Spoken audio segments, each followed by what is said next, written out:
मेरे पास जो उनकी आखिरी याद है वो यही है कि जब मैंने उनको अपने हाथ से खाना खिलाया था एंड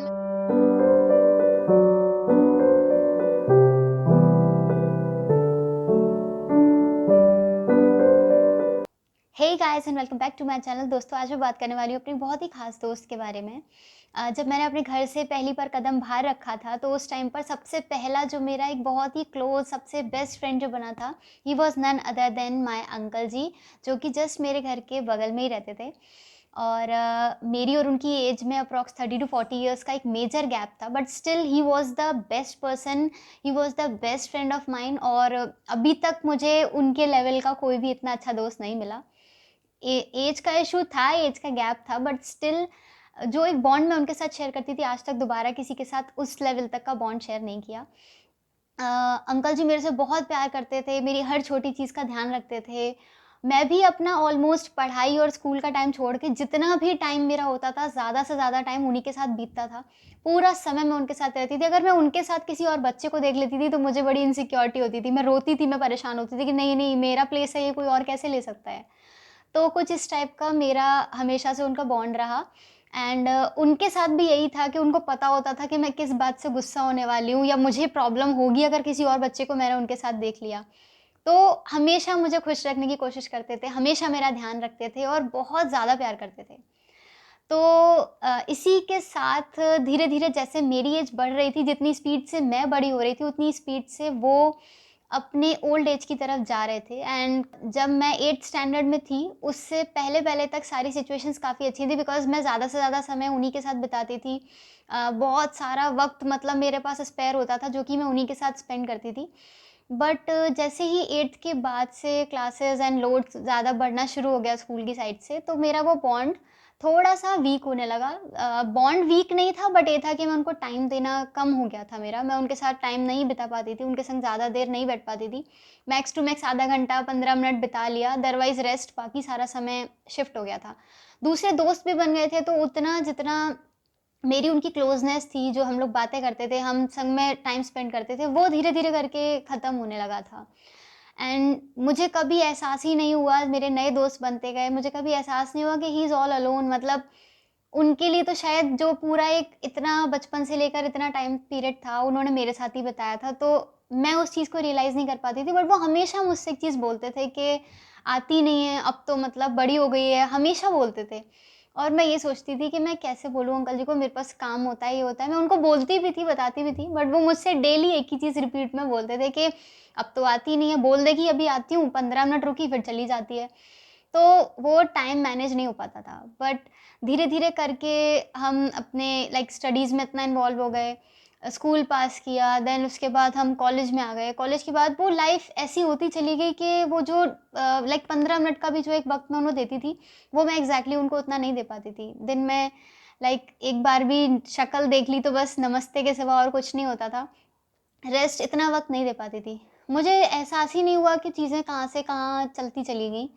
सो जब जॉब में इन्वॉल्व हुई तो मुझे अपने होम टाउन से शिफ्ट करना पड़ा। एंड यहाँ आकर तो फिर लाइफ और भी ज़्यादा चेंज हो गई थी, बिकॉज़ पूरे दिन का अपना स्केड्यूल इतना ज़्यादा लाइक अलग से था कि पूरे दिन का खुद ही सारा कुछ मैनेज करना है, तो इतना ध्यान जाता ही नहीं था। And then I get to know कि अंकल जी अचानक से एक्सपायर हो गए थे। एंड उनकी तबीयत काफ़ी टाइम से ख़राब थी, काफ़ी टाइम से परेशान थे वो, but then after some time वो ख़त्म हो गए थे। मुझे आज भी याद है कि मैं उनसे मिल नहीं पाई थी और मुझे इस बात का बहुत ज़्यादा रिग्रेट रहता है, बहुत ज़्यादा गिल्ट रहता है कि मैं उनके लास्ट वक़्त पर उनके साथ नहीं थी। इस पूरी स्टोरी को बताने का मतलब यही है कि हम जैसे-जैसे लाइफ़ में आगे बढ़ते जाते हैं ना, हम पीछे की चीज़ों को लाइक पीछे के लोगों को पीछे छोड़ते ही चले जाते हैं। हमें एहसास ही नहीं होता कि हम जितनी स्पीड से आगे बढ़ रहे हैं, उतनी स्पीड से वो हमसे डिटैच होते जा रहे हैं, हम उनसे दूर होते जा रहे हैं। मुझे आज भी वो लास्ट मेमोरी अंकल के साथ की याद है। व्हेन लाइक मुझे आज भी याद है कि वो जैसे उनकी तबीयत ख़राब वग़ैरह थी उस टाइम पर, तो उन्होंने खाना खाना बंद कर दिया था। And I still used to remember that time कि मैं उनके पास गई थी और मैंने उनको अपने हाथ से खाना खिलाया था, बिकॉज़ वो बहुत ज़्यादा वीक हो गए थे, वो खाना-वाना या वॉशरूम वग़ैरह अपने आप से नहीं जा पाते थे। So that was the time मैंने उनको आखिरी बार अपने हाथ से खाना खिलाया था। एंड मैं घर आकर बहुत ज़्यादा रोई थी उस चीज़ को लेकर, बिकॉज़ जब मैं छोटी थी तो कि वो हमेशा मुझे अपने हाथ से खाना खिलाते थे, अपने हाथ से चीज़ों को समझाते थे, कुछ भी काम होता था तो वो मुझे खुद करके बताते थे। मुझे साइकिल चलाना जैसे उन्होंने सिखाया था। बहुत सारी चीज़ें थी, अच्छे से करना एक, अगर मैं एक अच्छा ह्यूमन बीइंग हूँ तो आई गेस कि उसमें बहुत बड़ा कंट्रीब्यूशन उनका भी है। क्योंकि बच्चों से कैसे, बच्चों को कैसे ट्रीट करते हैं, बच्चों को कितने अच्छे से आप रख सकते हैं, वो मैंने उनसे लर्न किया। एंड मेरे पास जो उनकी आखिरी याद है वो यही है कि जब मैंने उनको अपने हाथ से खाना खिलाया था, एंड मैं घर आकर बहुत रोई थी इस चीज़ को याद करके कि ऐसा भी टाइम आता है लाइफ में। तो दैट वाज लाइक बहुत बड़ा एक चीज़ थी मेरे लिए।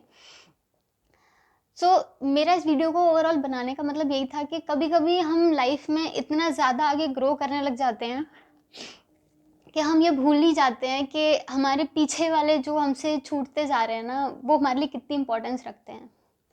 आज भी कभी कभी होता है कि अंकल जी मुझे सपने में दिखते हैं, and I always use to see him कि मैं उनके घर जा रही हूँ और वो मुझे वैसे ही एज इट इज़ बैठे मिले और बहुत खुशी से, बहुत अच्छे से। तो बहुत मिस करती हूँ मैं उन्हें, मुझे उनकी बहुत याद आती है, बट मैं कुछ चीज़ें चेंज नहीं कर सकती। And I still regret the things के काश उनकी जब जो उनका लास्ट जर्नी थी ना, शायद उसमें अगर मैं उस वक्त प्रेजेंट होती तो शायद मुझे उतना गिल्ट, इतना रिग्रेट नहीं होता। क्योंकि उनसे आखिरी बार मिल लेती तो मुझे शायद इतनी ज़्यादा बुरी फीलिंग्स नहीं होती मेरे मन में। But I still wanted to make this video because I really wanted you people to get into things, कि आपको समझ में आए कि यार इतना आगे स्पीडली आगे मत बढ़ो। लोगों का जो एक इम्पोर्टेंस, जो उनकी वैल्यू होती है ना, वो कभी चेंज नहीं हो सकती। कोई भी चीज़ उसको रिप्लेस नहीं कर सकती। अपने अच्छे जितने भी आपके खास लोग हैं ना, उन सबको वक्त देना बिल्कुल मत भूलिए, बिकॉज लाइफ इस वक्त तो बहुत ही ज़्यादा अनसर्टेन है। किसी को कुछ नहीं पता लास्ट 2 साल से, 1 डेढ़ साल से जो जितनी भी सिचुएशंस चल रही हैं, उसके बाद तो लाइफ इतनी अनसर्टेन हो गई है कि कुछ नहीं पता, किसी का नहीं पता आज है कल नहीं है। बट स्टिल आई वॉन्ट के अगर आप किसी से डिटैच्ड हैं, किसी से बात नहीं कर पा रहे हैं, या फिर आपका भी कोई ऐसा ही खास इंसान है जिससे आपको लगता है कि यार हाँ, मैंने एक बहुत बड़ा गैप क्रिएट हो गया है, तो प्लीज़ उस गैप को ख़त्म करिए। टॉक टू देम, मिलने जाइए, बहुत अच्छी फीलिंग होती है। अगर आपको ये वीडियो पसंद आया तो प्लीज़ इसको किसी ना किसी ऐसे पर्सन के साथ ज़रूर शेयर कीजिएगा जिससे आपका डिस्टेंस या फिर एक गैप बन चुका हो। और इस वीडियो को शेयर करने के बाद उस गैप को प्लीज़ ख़त्म कर दीजिए। अपना ध्यान रखिए, दूसरों का ध्यान रखिए, खुश रहिए। मैं मिलती हूँ आपसे एक अगले वीडियो में।